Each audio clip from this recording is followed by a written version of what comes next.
Membro Parlamento Nasional sugere governo atukuda ai kamele ia zardim no estraraninin sira hodi hatudo identidade Timor-Leste.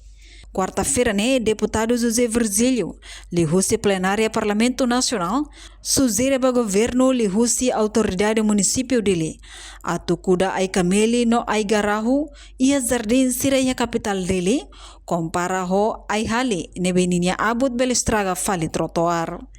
Ai sira foi lai sa ora halo estrada neva kata kuda hali serne ne musla tidak tambah itare kata au karatot sebele kuda ai kameli identiko itania timornia nomos aminta tamo ai gaharo tama ai serne benefício deles para futuro também itu kon kuda ai serne ne fo benefício compara ho hali nebele estraga ai abu ai sira beli estraga fali sobu fali buat dia madian capstone ho trotoar nebe maka sira halo dadap ne governo halo dadap sugere sebele kuda ai camelo ho ai gaharo. Obrigado.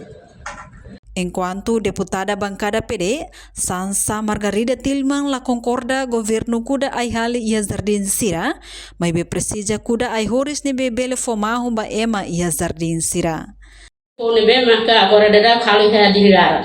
Hagusu ba ministério relevante sira, duke ita kuda ai humbo bo tanesan hali nomos ai sesele nebe maka ita hare ai ne humbo tiha estrada ibon dia kriu ita hanu untuk maneira sama kita bele kuda ai hun nebe maka bele fo benefício ba ita nomos bele benefício ba a comunidade lili ita hare ita ba visita a estrangeiro hal estudo comparativo a estrangeiro ita hare iha estrada ibu serne sira kuda ibu nebe ma kita bele han ni fuan mai ta bele han ne sam has sabraka nomos sesero tan wa hirania bot mainnya benefício da ma bele forma hom ba estrada bele forma hom ba ita hoto ne benefício da fila fale wa hirani fuan mai comunidade mas bele han ita bele hare asunto da ne dia.